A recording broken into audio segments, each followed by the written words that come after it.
हजारों लाखों नर नारी सब खड़े होकर के देख रहे थे।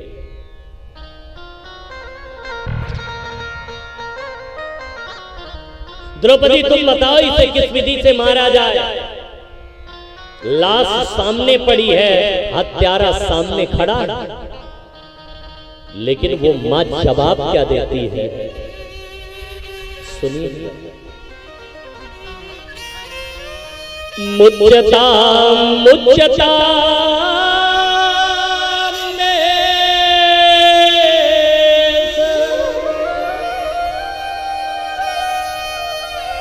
ब्राह्मणो नितराम गुरु। ऐ पार्थ, ए प्रियतम, इसे छोड़ दो, छोड़ दो, छोड़ दो। इसे मारना ठीक नहीं है। क्यों? क्योंकि आपके गुरुजी के पुत्र हैं, और वैसे भी ब्राह्मण तो जन्मजात गुरु होता है, इनको मारना उचित नहीं है।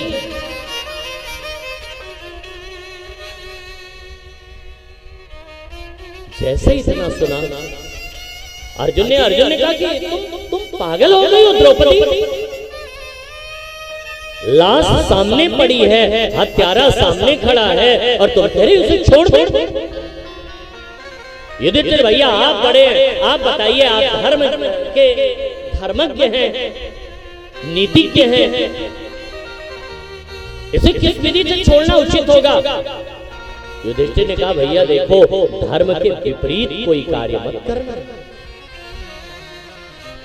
भीम ने कहा अर्जुन तू पागल हो गया है क्या? अरे इसे मृत्युदंड तो मिलना ही चाहिए। अगर तूने इसे अपने गांडियों के प्रहार से छोड़ दिया तो मैं इसे अपनी गदा के प्रहार से नहीं छोड़ने वाला।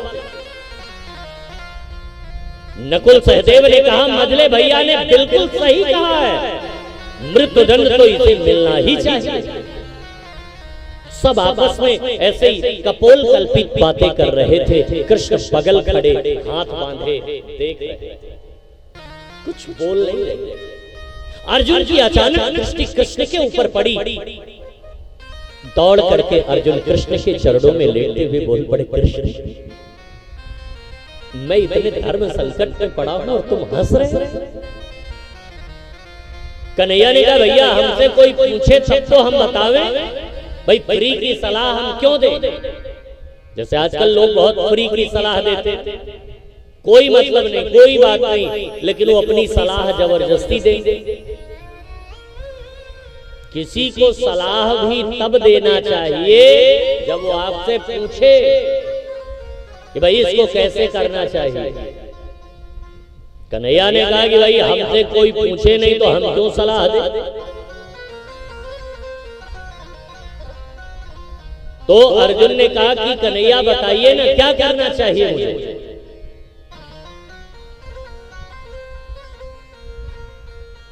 कन्हैया ने कहा कि देखो अर्जुन, द्रौपदी ने बिल्कुल सही कहा। ब्राह्मण किसी भी परिस्थिति में हो उसे छोड़ना नहीं चाहिए, किसी भी परिस्थिति में उसे मारना नहीं चाहिए।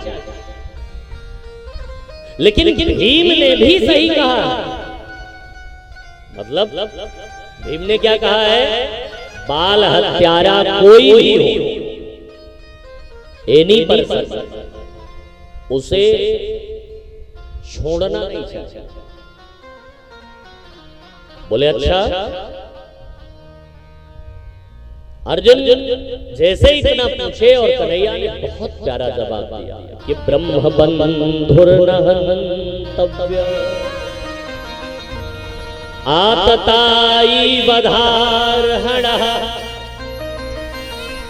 मयैरो भयमाम्नात परिपायनुशासनम्।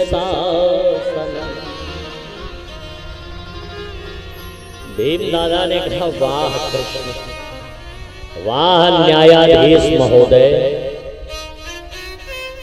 आप जैसे जजमेंट देने वाले न्यायाधीश, क्या गजब का फैसला किया आपने। एक तरफ कह रहे हो मारो भी मत और दूसरी तरफ कह रहे हो छोड़ना भी मत। अर्जुन ने कहा कन्हैया ये पहेलियां मेरी समझ में नहीं आती, सीधी सीधी बात बताइए क्या करें इसके साथ। बोले भैया अधम ब्राह्मणों का वध भी शास्त्रों में वर्णित है, कैसे करना चाहिए। बोले कैसे। बोले वपनम द्रविणादानम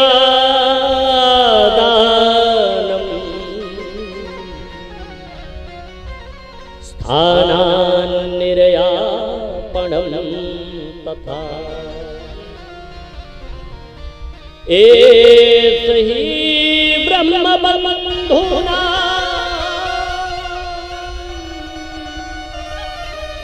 बधो नान्योस्ति दैहिक।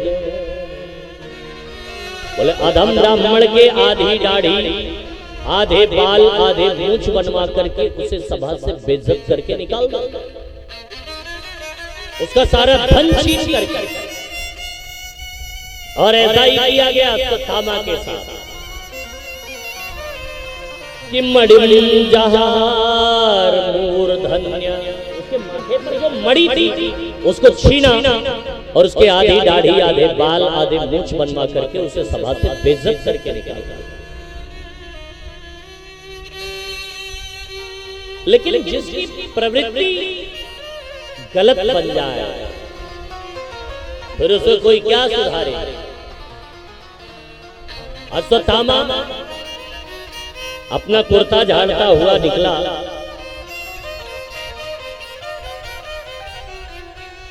और उसने कहा कि ये कौन सी बहुत बड़ी मेरी बेइज्जती कर दी है, तो छोटी सी था बोल ली थी। हमारे साथ तो ऐसी बड़ी बड़ी सभाओं में हो जाता था। और जैसे ही वहां से निकला उसके मन में विचार आया कि मैं पांडव वंश को आगे नहीं बढ़ने दूंगा, मैं पांडव वंश को अब आगे नहीं जाने दूंगा। लेकिन फिर सोचा कि पांडव वंश में आगे है ही कौन। बोले पांडव के 5 पुत्र थे, मैंने उनको मार ही दिया। पांडव हैं, थोड़े दिन में लड़ झगड़ करके समाप्त हो जाएगा। लेकिन तभी उसके मन में विचार आया, नहीं नहीं, युद्ध के समय अभिमन्यु की पत्नी उत्तरा जो थी वो गर्भवती थी और वो बच्चा तो जन्म लेने वाला होगा।